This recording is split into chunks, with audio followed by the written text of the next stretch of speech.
Vamos a revisar ahora la continuación de la clase previa sobre las espondiloartritis. Recordar primero que estamos hablando de un grupo heterogéneo de enfermedades que incluye la espondiloartritis axial propiamente dicha, la artritis psoriásica, la artritis enteropática, la artritis juvenil, la espondiloartritis juvenil y la artritis reactiva o posinfecciosa.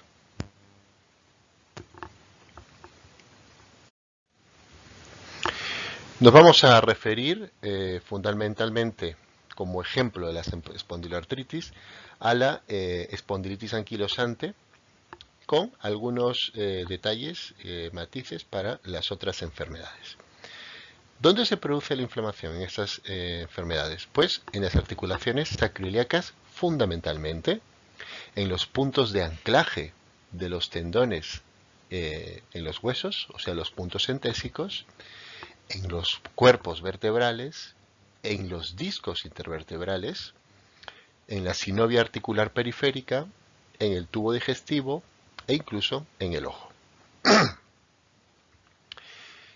En los discos vertebrales conviene que recordemos el término espondilodisitis, que alude a una inflamación del disco intervertebral.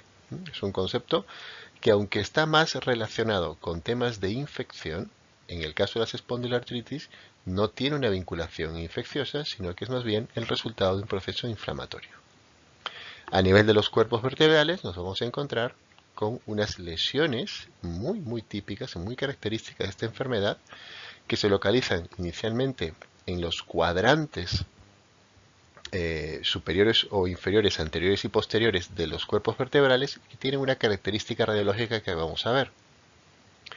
Hay que decir que en tanto hablemos de sinovitis en la espondiloartritis, tenemos que reconocer que la intensidad de la sinovitis en esta enfermedad es muchísimo menor que aquella que veíamos en la artritis reumatoide, ¿vale? En general, la sinovitis de las espondiloartritis es menos intensa que la que vamos a encontrar en la artritis reumatoide.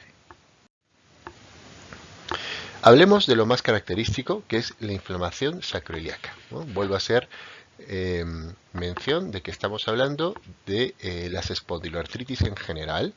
Por lo tanto, la sacroilitis se puede encontrar en las 5 enfermedades, pero como es más característica de la espondilitis anquilosante, utilizamos esta como ejemplo.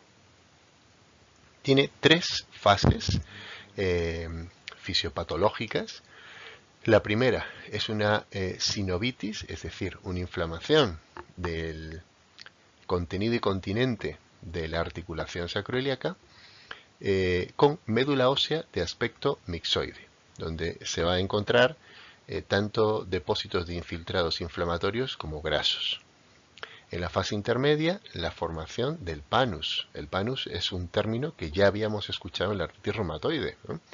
Que es un conglomerado histológico en donde predominan células inflamatorias y que suele localizarse en aquellos puntos próximos a sitios de riego sanguíneo. Es donde llegan por primera vez o en primer lugar las células inflamatorias, fundamentalmente por el hecho de que es donde se encuentran los drenajes, los puntos de salida, de llegada, perdón, de los capilares. El tejido de granulación se debe a la presencia precisamente de estas células inflamatorias de perfil más bien crónico, fundamentalmente macrófagos. Y la fase tardía es una fase de osificación endocondral. Esta osificación significa que va a haber una proliferación ósea, que es la que va a producir la formación de puentes y finalmente la anquilosis de la articulación. Fase inicial, fase intermedia y fase tardía, que estas 3 fases más o menos se van a correlacionar con los estadios radiológicos de la sacroilitis. Otro detalle que me parece importante destacar es que la articulación sacroiliaca es una articulación que tiene 2 vertientes o 2 márgenes. Una de ellas, en la vertiente ilíaca, tiene una superficie articular con un volumen de cartílago bastante menor que el que se encuentra en la superficie del hueso sacro. Esto hace que los cambios radiológicos a nivel de la articulación sacroiliaca sean más precoces en el margen ilíaco que en el margen sacro. Simplemente para tener presente que dentro de los hallazgos histopatológicos de la sacroilitis vamos a encontrar infiltración de linfocitos B, CD4 y CD8, infiltración de macrófagos CD68, proliferación de fibroblastos en respuesta a la noxa inflamatoria, neoangiogénesis como consecuencia de la liberación local del TNF-alfa y aumento de la expresión de RNA mensajero que van a producir incrementos tanto de el TNF-alfa y beta. Aquí tenemos otra vez la imagen anterior, pues para hacer un pequeño recordaris de lo que habíamos visto. Esto correspondería entonces a un grado 3.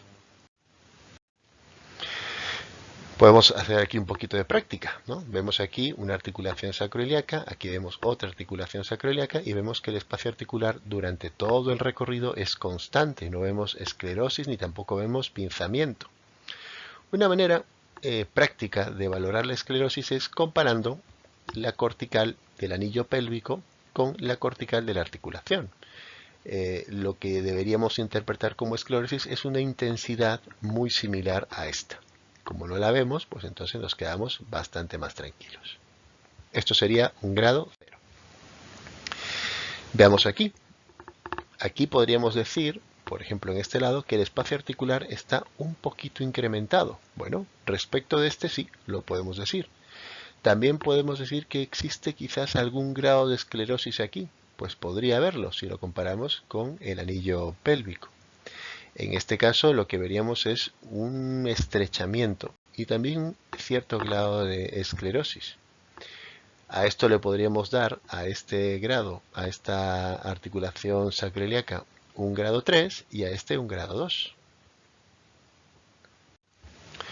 En esta articulación sacroiliaca pues vemos a duras penas la línea, el espacio articular en este lado y aquí en el lado derecho también. Hay puntos donde no vemos absolutamente nada.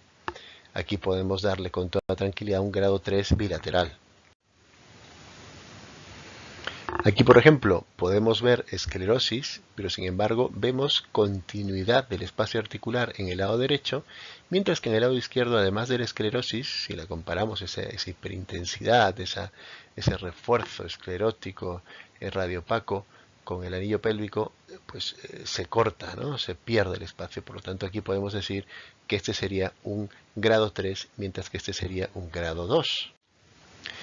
Y aquí pues es bastante sencillito porque no podemos ver las articulaciones sacroiliacas. Esto es un grado 4 bilateral. Y aquí, pues ¿qué vemos? Articulación, articulación, grado 0 bilateral. Muy bien. ¿Por qué hablábamos del tema de la sacroilitis? Pues porque existen, ya hemos comentado en la clase anterior que hay criterios de clasificación para espondiloartritis. Nos quedamos con los criterios de clasificación de ASAS, ¿no? Pero también les comenté que habían otros criterios de clasificación y algunos de estos pues los voy a presentar a continuación. Estos son los criterios de Nueva York para espondilitis anquilosante del año 1984. Vamos directamente al criterio radiológico y vemos que se exige una sacroilitis grado 2 o bilateral o un grado 3 o grado 4 unilateral. Si no tenemos este criterio radiológico, ya para los criterios de Nueva York da igual cuántos criterios clínicos tengamos. De hecho, para poder ser clasificado como un paciente con espondilitis anquilosante a través de esos criterios se requiere el criterio radiológico y al menos uno de los criterios clínicos. Entonces, de aquí la importancia de saber interpretar apropiadamente una radiografía de pelvis en proyección sacroiliaca. Un detalle que podemos notar rápidamente de estos criterios es que aquellos pacientes sin manifestaciones radiológicas, pues desde luego por mucha clínica que tengan, no iban a ser clasificados como espondilíticos. Eso se ha mejorado a través de los criterios ASAS. En cuanto a la inflamación sinovial, es muy similar a la que observamos en la artritis reumatoide, excepto que su intensidad es bastante menor. Habrá, por lo tanto, un incremento de la neoangiogénesis como consecuencia del efecto del TNF-alfa y habrá, gracias a factores quimiotácticos como por ejemplo la liberación de IL-1 y de otras moléculas de adhesión, reclutamiento endotelial de células inflamatorias. La neoangiogénesis de la artritis reumatoide, de la espondilitis, las enfermedades, las espondiloartritis, son más vascularizadas, hay mayor intensidad de infiltrado CD4 y de linfocitos B, y por otro lado existen menos acúmulos linfoides.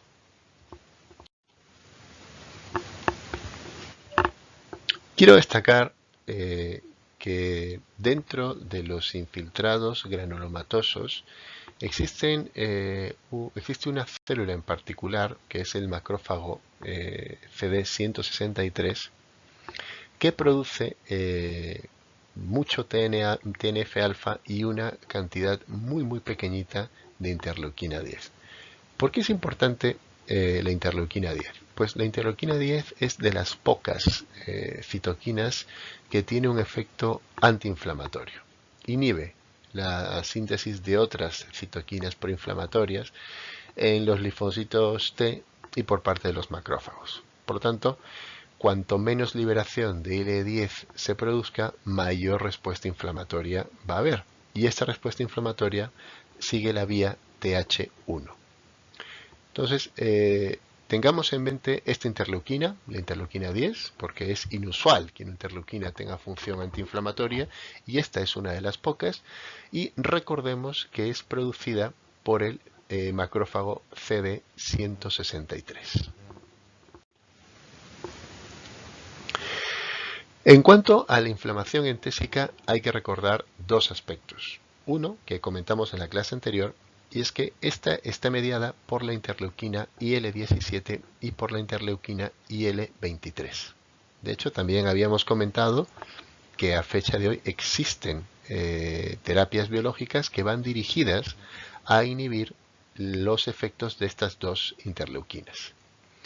La inflamación entésica, a diferencia de la sinovitis, es la característica histopatológica de las espondiloartritis.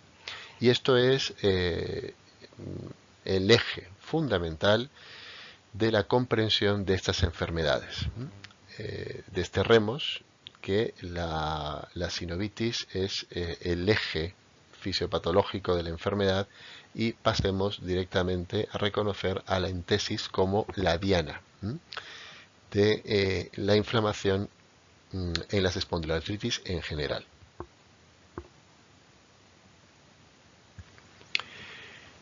Existen dos tipos de infiltrados que se producen a nivel de la inflamación entésica, que son en su fase inicial las que están mediadas por los macrófagos CD68, y este es otro macrófago que tenemos que tener en cuenta y relacionarlo con las espondiloartritis. Ya teníamos al CD163, ahora tenemos al CD68, y en fase tardía linfocitos.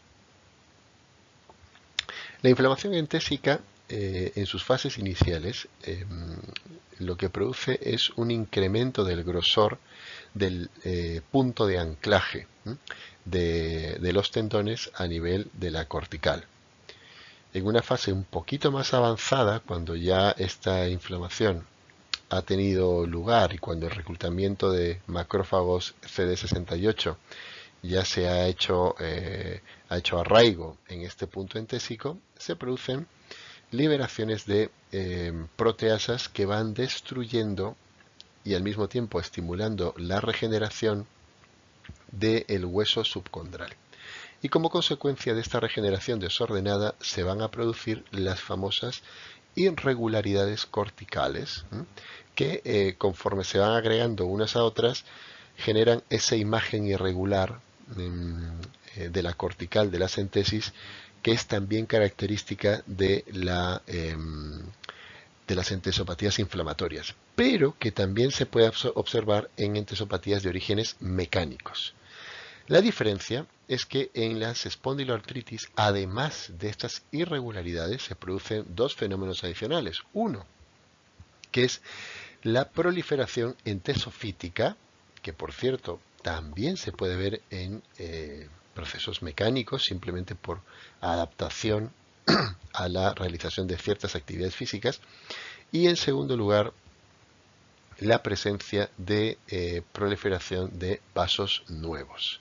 Con lo cual, la entesis, además de tener un aspecto irregular a nivel cortical, tiene una presencia muy importante de vascularidad, que desde el punto de vista de la imagen se traduce en flujo Power Doppler.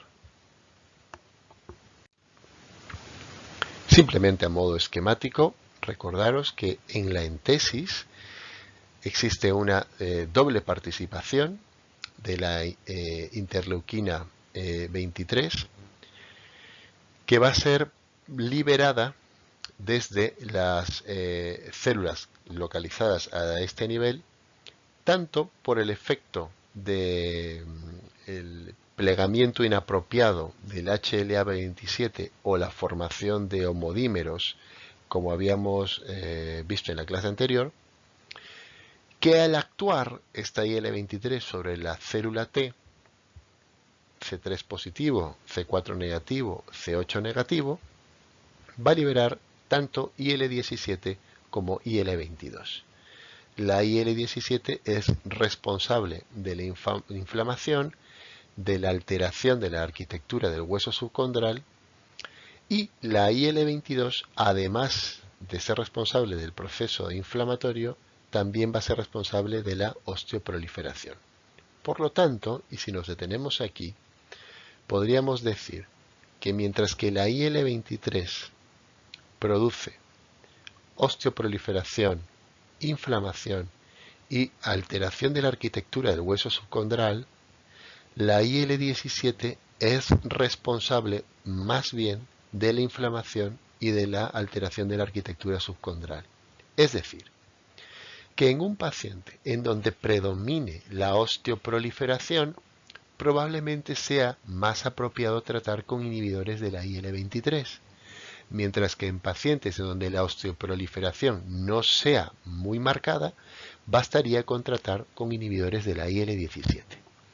Bien, en las espondiloartritis en general, la artritis psoriásica es muy proliferativa. Sin embargo, existen formas fundamentalmente inflamatorias y que producen daño resortivo. Por otro lado, en las espondiloartritis, lo que se ve a nivel periférico no es fundamentalmente la alteración de la estructura, sino la osteoproliferación y sobre todo a nivel axial. Estas consideraciones son muy útiles al momento de valorar qué terapia sería la más apropiada. Si os dais cuenta, en ninguno de los dos casos la inflamación sinovial va a ser la más importante, sino la entésica. Y otro detalle que quiero subrayar es que cuando hablamos de entesis, no solamente estamos hablando de la entesis de un tendón sobre un ligamento, sobre una superficie ostial de un hueso. También estamos hablando de el anclaje de ligamentos, y es ahí en donde cobra mucha importancia la columna vertebral, en donde si bien no estamos hablando de entesis tendinosas, sí que estamos hablando espacio a espacio articular de entesis ligamentosas. Vámonos ahora a las manifestaciones clínicas de las espondiloartritis. Y vuelvo a repetir que estamos hablando de todas las espondiloartritis, pero ahora voy a ir discriminando unas más que otras. La raquialgia inflamatoria, ya lo hemos comentado, es un dolor del esqueleto axial de características muy peculiares. Aumenta con el reposo, mejora con el ejercicio, responde positivamente a los antiinflamatorios, despierta por la noche al individuo.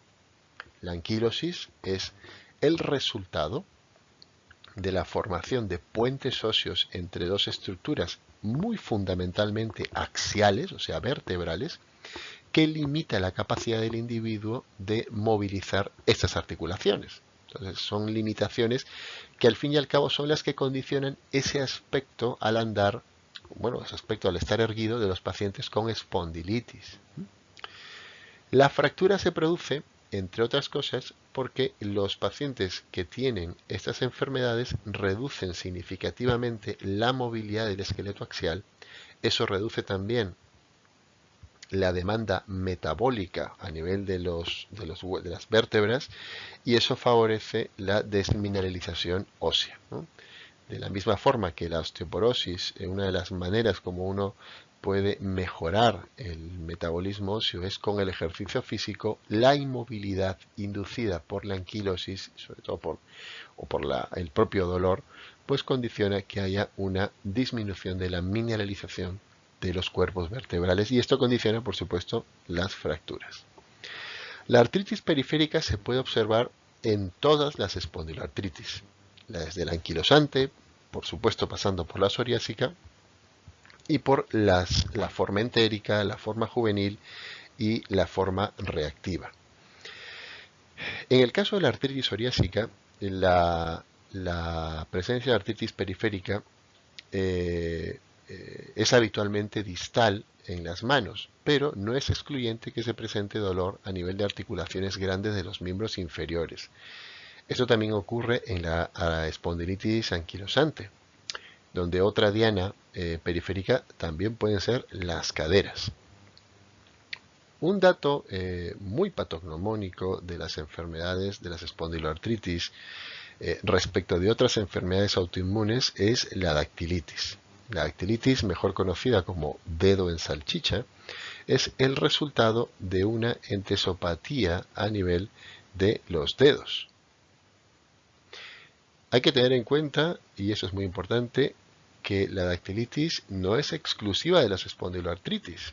Por lo tanto, podemos decir que es una característica que distingue a las espondiloartritis de otras enfermedades autoinmunes, pero podemos observar dactilitis en pacientes con enfermedades como la tuberculosis, la sarcoidosis, enfermedades de transmisión sexual, incluso la gota. Entonces, cuando hablamos de dactilitis como una marca característica de las espondiloartritis, lo que queremos es distinguirla de otras enfermedades autoinmunes que afectan al aparato locomotor. Otro detalle muy interesante de las espondiloartritis es la afectación de la pared de la jaula torácica, articulaciones esternocostales, esternoclaviculares, y por supuesto el hallmark, el más importante de las espondiloartritis es la entesitis. Fijaos aquí, son tres formas de clasificar o de identificar lo que es una raquialgia inflamatoria.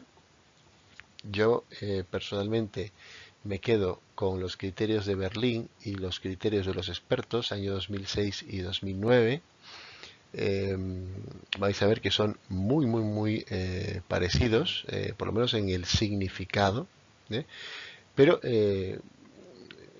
son absolutamente distinguibles de una lumbalgia o una dorsalgia de características mecánicas. Así que es bastante fácil de identificar una lumbalgia inflamatoria de una lumbalgia mecánica. Siempre y cuando el paciente se explique bien, y si no se explica bien, que sepamos nosotros sacar la información que el paciente no es capaz de transmitir. Me interesa que nos detengamos en tres signos radiológicos axiales de las espondiloartritis y que son muy frecuentes en las espondilitis anquilosantes radiológicas evolucionadas. El primero es el signo de la cuadratura vertebral. Su nombre explica perfectamente su significado y es que la vértebra refuerza los 4 vértices en el plano lateral y que dan la impresión de que la vértebra pues se hubiera perdido, digamos, su forma habitual y que se haya vuelto más cuadrada. La otra característica y que está presente en estadios más evolucionados es los puentes óseos o sindesmofitos. Aquí vemos uno en la cara anterior de estas dos vértebras lumbares, pero la imagen más característica se suele ver, lo que pasa es que ya es muy poco frecuente, en la AP y nos da la imagen en caña de bambú. Y aquí tenemos otro signo radiológico muy interesante que se llama el signo de Romanus. El signo de Romanus es una radioopacidad localizada en el vértice de un cuerpo vertebral, en este caso el vértice anterosuperior, en este caso el anteroinferior. Aquí también tenemos dos, anterosuperior y anteroinferior.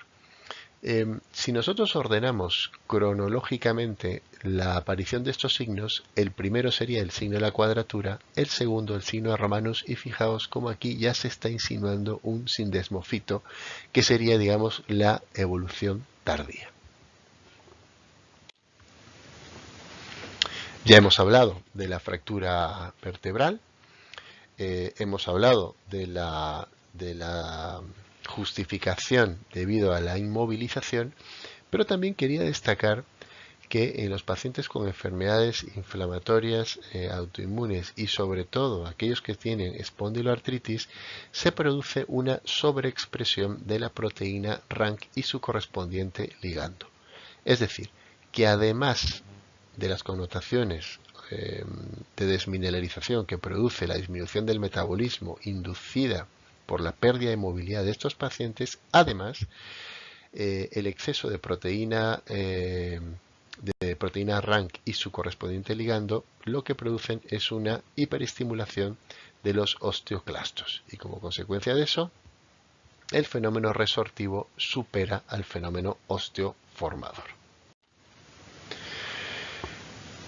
La artritis periférica ya lo hemos comentado, es asimétrica, es oligoarticular, predomina en las extremidades inferiores y aquí hay que hacer otra vez la salvedad de que las manifestaciones en el caso de la artritis psoriásica sí que son más bien poliarticulares y en articulaciones pequeñas de las manos. Puede ser simétrica y afectan a las interfalángicas distales, lo cual es un hallazgo bastante interesante que nos permite clínicamente distinguirla de la artritis reumatoide, donde se fundamentalmente afectaban las articulaciones metacarpofalángicas.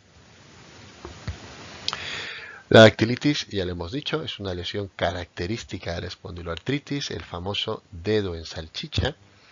Fijaos que es un poco más prevalente a nivel de los dedos de los pies que de los dedos de las manos, pero como podéis imaginar, es en los dedos de las manos donde produce mayores molestias. Sobre todo porque impide la correcta flexión de los dedos. Y si estamos hablando del segundo o tercer dedo, pues puede tener repercusiones según qué tipo de actividad realice el paciente. Es más frecuente en la artritis psoriásica y en la artritis reactiva que en otras formas de espondiloartritis, sobre todo la forma anquilosante. En las formas indiferenciadas de espondiloartritis también podemos ver dactilitis.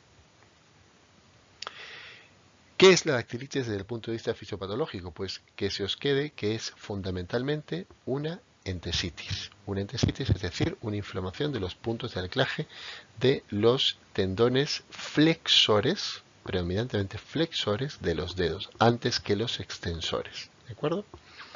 Ahora bien, existe un concepto, y voy a tocarlo muy superficialmente, pero que me interesa que se quede, que es el de las entesitis funcionales. Es decir, si decimos que una entesis es un punto de anclaje, por lo tanto, un tendón como tal, el cuerpo del tendón no es una entesis, salvo que nos encontremos en la región más distal, justo en el punto de anclaje. Pues bien, la constante fricción que desarrolla fisiológicamente un tendón junto con su correspondiente vaina cuando la tiene, en un punto en el que una articulación realiza un cambio de sentido, por ejemplo, las articulaciones interfalángicas proximales de un dedo, ese punto de fricción se considera una entesis funcional. Y se considera de esa manera porque los fenómenos histopatológicos que se ve en la entesitis tradicional o anatómica también se ven en estos puntos de cambio de sentido. Sobre todo, por ejemplo, cuando nos encontramos en zonas de poleas de los dedos. Es decir, que así como existe una entesis anatómica, también existe una entesis fisiológica o funcional. Y esa entesis funcional también puede ser tributaria de lesión en las espondiloartritis. Esto nos hace pensar lo siguiente, que la razón por la que se produce una entesitis no es necesariamente o no se debe fundamentalmente a la anatomía o a la arquitectura de la entesis, sino a las fuerzas a las que está sometida esa entesis en el individuo, dado que en territorios que anatómicamente no son entésicos también se pueden ver estos depósitos. Eso también justifica la aparición de dactilitis. Entonces hablaríamos de entesitis anatómica, entesitis funcional y en menor medida tenosinovitis, aumento de partes blandas y por supuesto la distensión de la cápsula articular, aunque ya hemos visto que esto es menos característico de estas enfermedades, la sinovitis. Costocondritis o dolor costal, 15% de los individuos. Artritis de articulaciones grandes, como por ejemplo las caderas y los hombros, que no hay que descartarlo cuando un paciente con una de esas enfermedades se queja de dolor en la ingle, pues tenemos que coger rápidamente la sonda para ver si existe o no existe alteraciones óseas y en muchos casos realizar también o complementar la exploración con pruebas de imagen como la resonancia magnética.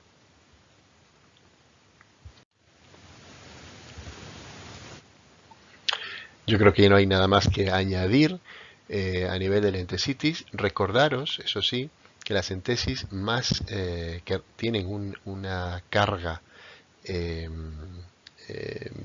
digamos de fuerzas de tensión más alta en el cuerpo son la entesis del tendón de Aquiles, la entesis distal del tendón rotuliano, la entesis del tendón del tríceps.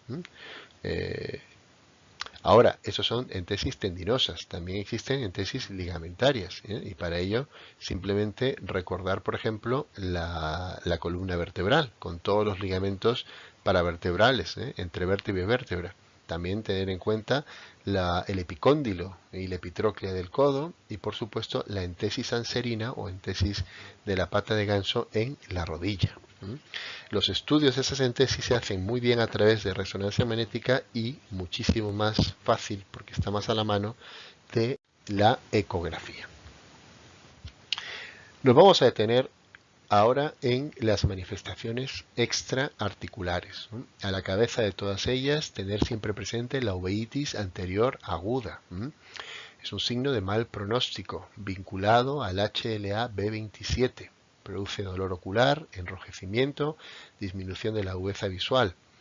La imagen característica del ojo rojo es muy habitual en las uveitis anteriores, pero digamos que lo que marca o la característica más llamativa es el fenómeno de Tyndall, que como ya hemos comentado es unos agregados neutrofílicos que se depositan en la cámara anterior del ojo y que son visibles. El bloqueo auriculoventricular, grado 2, incluso grado 3, la insuficiencia aórtica. Eso es una pregunta muy reiterada, aunque es valvularmente no es una complicación frecuente, sí que lo es característico. Neumopatía restrictiva, no porque se produzca un daño a nivel del intersticio del pulmón, sino porque la jaula torácica pierde la capacidad de poder expandirse, ¿no?, debido a estas osteocondritis, y por lo tanto la capacidad insuflatoria del individuo disminuye. Fibrosis pulmonar apical, riesgo de colonización por Aspergillus, por dificultades para la expectoración, nefropatía de la variedad IgA con depósitos mesangiales de esta inmunoglobulina, por supuesto la psoriasis, que es una manifestación a nivel de la piel, en este caso muy pero muy vinculada con la artritis psoriásica, y las lesiones palmoplantares que se ven en la artritis reactiva.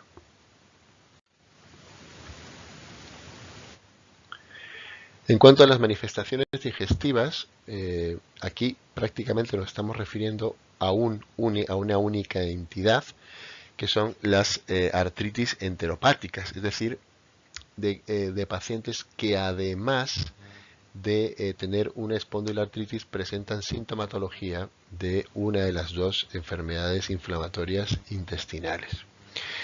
Hay que tener en cuenta que aunque no existan manifestaciones digestivas, una proporción muy importante, hasta el 70% de los pacientes a quienes se les practica biopsias intestinales, tienen lesiones subclínicas, es decir, tienen lesiones compatibles con enfermedad inflamatoria intestinal, pero que no están produciendo síntomas.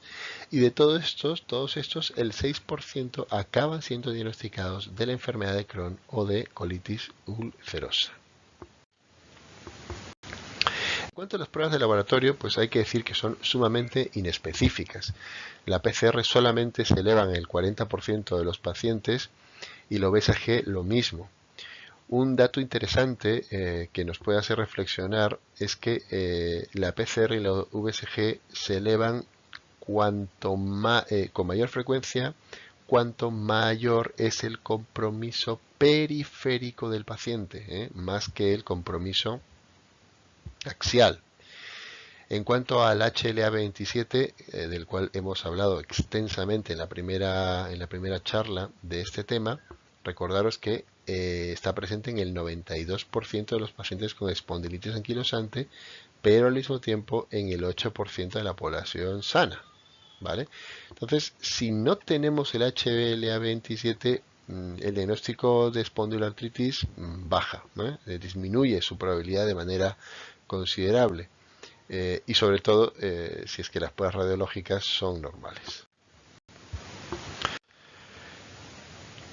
El diagnóstico por imagen debería hacerse en fases precoces, pero la radiología convencional no es lo suficientemente útil y por lo tanto lo que utilizamos son la resonancia magnética. Entonces, si nosotros diagnosticamos una espondiloartritis por una radiografía simple, pues probablemente estemos llegando al diagnóstico no en el mejor momento, sino ya después de una cierta evolución.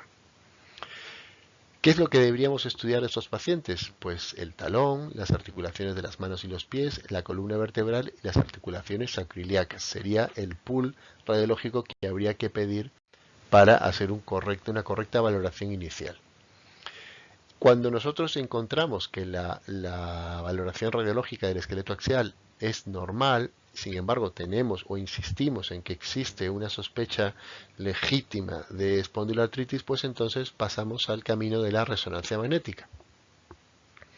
Y es muy importante recordar que las secuencias que nos van a permitir ver el edema óseo subcondral son la secuencia STIR y la secuencia T2 con supresión grasa. La secuencia T1 y T2 convencionales no son de utilidad. Y hay que decir también que la resonancia magnética tiene una enorme ventaja respecto de la placa simple, sobre todo por la forma de la articulación sacroiliaca en la valoración de estas articulaciones.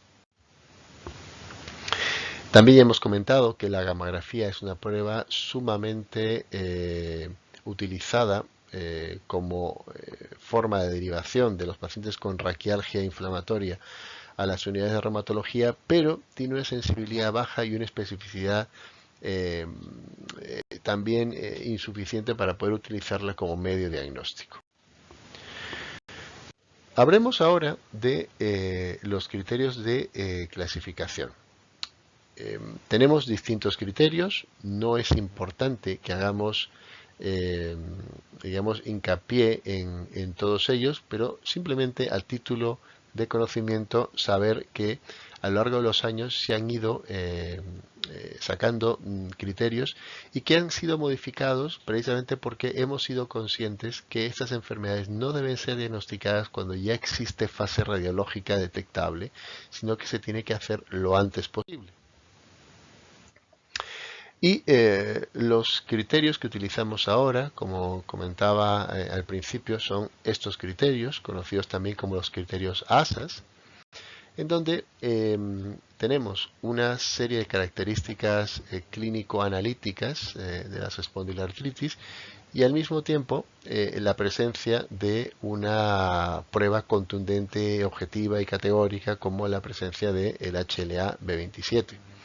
Entonces, para decir que un paciente clasifica como una espondiloartritis axial, pues exigimos que tenga por lo menos una de las características de este listado de espondiloartritis más sacroiliitis radiológica, donde también incluimos a la resonancia magnética, no solo a la placa simple.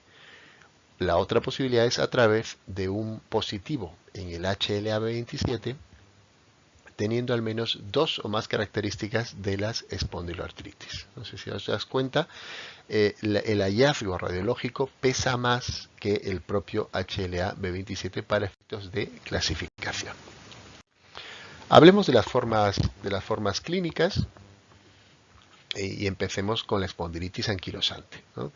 Es el prototipo de las espondiloartritis, es más frecuente en varones, es fundamentalmente axial, pero puede tener formas periféricas como son tanto la entesitis como la propia artritis. Los pacientes se van a quejar de dolores periféricos, pero más, insisto, entesitis que artritis.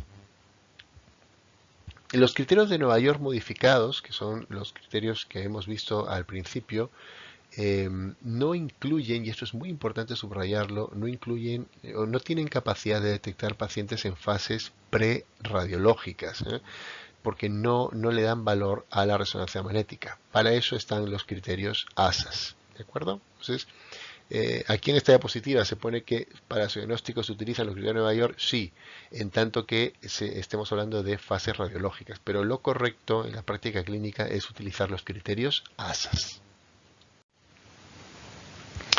La artritis psoriásica me interesa reforzar, ¿no? En la artritis psoriásica las manifestaciones pueden ser oligo o poliarticulares, ¿no? Las formas oligoarticulares pues afectan fundamentalmente articulaciones grandes de miembros inferiores, rodillas, tobillos, tarso, incluso cadera. Y las formas poliarticulares, articulaciones pequeñas de las manos, que a veces son más bien simétricas en su distribución, o mayormente simétricas en su distribución. Claramente la artritis psoriásica lleva su nombre porque está vinculada a la presencia de psoriasis a nivel cutáneo. Y aunque estamos acostumbrados a ver la psoriasis en superficies de extensión como los codos o la rodilla, hay que buscarla también en zonas menos frecuentes como por ejemplo el pliegue interglúteo, la zona del entrecejo, detrás de las orejas, incluso en la palma de las manos o la planta de los pies, porque existen zonas donde esta puede aparecer y adquiere la forma de psoriasis inversa, es decir, en zonas de flexión. Otro detalle importante y muy curioso de la artritis psoriásica es que el paciente podría no tener psoriasis, pero tener un familiar de primer grado con la enfermedad, y esto es muy importante. Los criterios de clasificación utilizados son los criterios de Caspar, ¿no? Son los criterios de Caspar que tienen una sensibilidad y especificidad bastante interesantes. Aquí hay que hacer un punto aparte para traer a la mente una enfermedad que se llama el síndrome de SAPHO y que aunque no está considerada necesariamente como una espondiloartritis en sí misma, sí que se vincula muchísimo a la artritis psoriásica. El síndrome de Safo es sinovitis, hiperostosis, acné, pustulosis y osteitis.